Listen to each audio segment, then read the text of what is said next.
If overzealous monks want to change the Bible, can I explain to you what they would have had to do? 3 levels of conspiracy.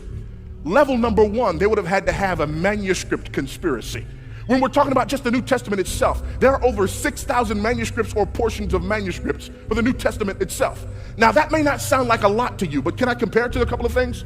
Julius Caesar's Gallic Wars. That's how we know about Julius Caesar and his conquest. We have around 10 manuscripts. Aristotle's Poetics.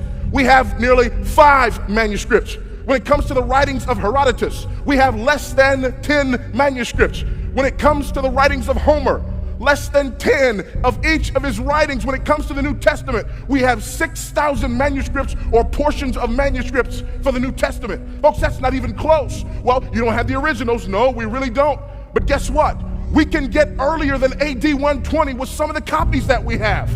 When it comes to Julius Caesar's Gallic Wars, the earliest thing we can put our hands on was written 900 years after the original. But nobody's tearing down the walls in college because they're reading Caesar.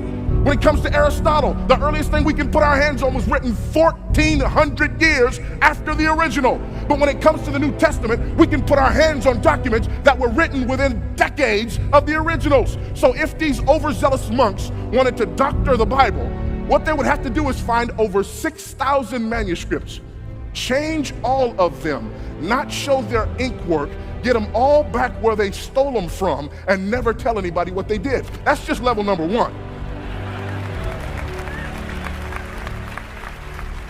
Here's level number 2.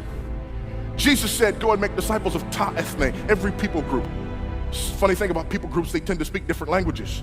So within the first few centuries, we have the Bible translated into Syriac, Coptic, and Latin. So now these overzealous monks have to find 6,000 Greek manuscripts, change those, doctor them up, don't show your ink work, get them back. Go find all the Syriac, Coptic, and Latin translations of those Greek manuscripts, change those to match the lies that you told in another language, and get those back where you stole them from. And that's just level number 2. Now you got level number 3. The early church fathers had this terrible habit of writing commentary on the New Testament.